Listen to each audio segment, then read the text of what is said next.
Pembunuhan pertama terjadi pada zaman Nabi Adam. Saat itu, Qabil anak pertama Nabi Adam diliputi kecemburuan dan kemarahan hingga membunuh saudaranya sendiri, yaitu Habil. Nabi Adam tentu saja sangat bersedih atas kematian anggota keluarganya. Lantas bagaimana kisahnya, teman-teman?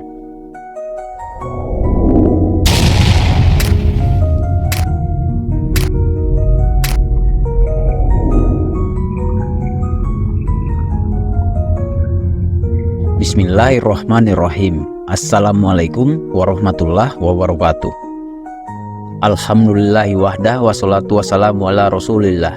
Sahabat channel Seiman yang dirahmati Allah, pada video kali ini kita akan membahas kisah terbunuhnya Habil dan ganjaran dosa pembunuhan, kelanjutan dari kisah Nabi Adam pada video sebelumnya yang berjudul pembunuhan pertama di muka bumi.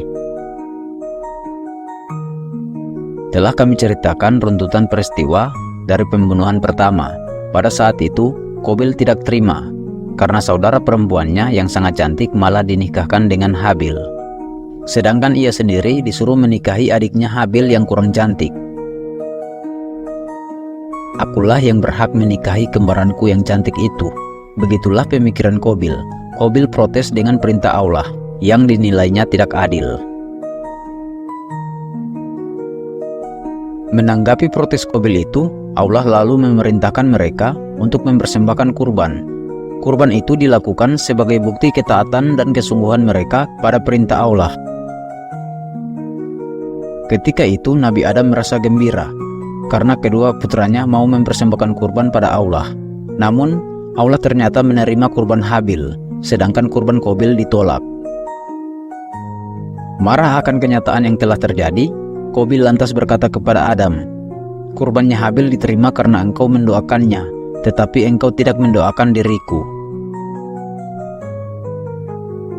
Mendapat tuduhan seperti itu, Nabi Adam tentu saja merasa sedih. Padahal Nabi Adam mendoakan kedua putranya itu.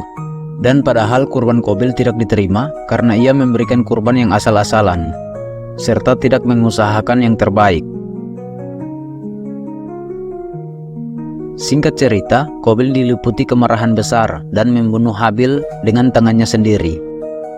Habil meninggal tanpa melakukan perlawanan, padahal sebenarnya Habil adalah orang terkuat di antara kedua kakak beradik itu.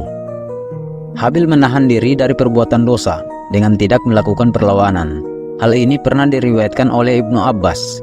Cerita lebih rincinya bisa disimak pada video sebelumnya yang berjudul pembunuhan pertama di muka bumi.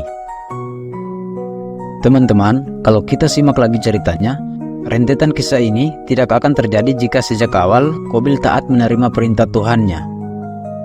Nabi Adam sebagai seorang ayah tentu saja sangat bersedih atas wafatnya Habil. Para ahli kitab menyebutkan bahwa pembunuhan Habil terjadi di daerah selatan Damaskus, tepatnya di gunung. Di sana terdapat sebuah gua yang dinamakan Gua Darah.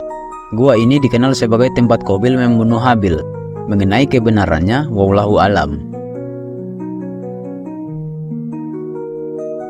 Teman-teman yang dirahmati Allah, dosa pembunuhan merupakan dosa yang sangat besar. Bahkan Rasulullah pernah menyebutkan jika dosa pembunuhan merupakan perbuatan dosa terbesar setelah syirik. Rasulullah pernah bersabda, barangkali Allah akan memberikan ampunan bagi setiap orang kecuali yang syirik dan orang yang membunuh seorang mukmin dengan sengaja. Saking mengerikannya pembunuhan ini, Allah bahkan sudah menyatakan dalam Quran surat An-Nisa ayat 93 bahwa barang siapa membunuh seorang yang beriman dengan sengaja, maka balasannya ialah neraka jahanam. Di dalamnya Allah murka kepadanya dan melaknatnya serta menyediakan azab yang besar baginya. Teman-teman, kita harus berhati-hati dengan yang namanya dosa pembunuhan ini. Para ulama ahli hadis bahkan pernah menyebutkan bahwa kelak pada hari kiamat, orang yang terbunuh akan menuntut balas kepada orang yang membunuhnya. Sehingga untuk membalas perbuatan zolimnya, semua amal kebaikan orang yang membunuh akan diambil sebagai gantinya. Jika tak juga mencukupi, maka semua amal keburukan orang yang terbunuh itu dipindahkan pada orang yang membunuhnya.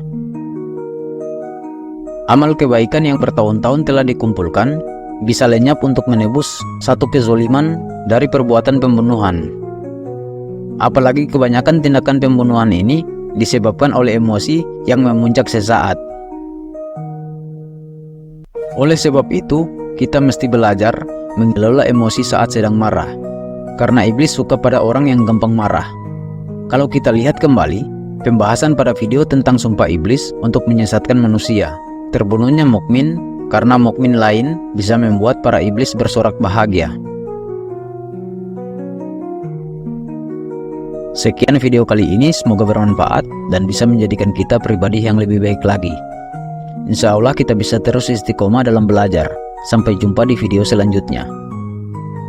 Subhanallah wa bihamdi, subhanakallahumma wa bihamdika, asyhadu an la ilaha illa anta, astaghfiruka wa atubu ilaih. Assalamualaikum warahmatullahi wabarakatuh.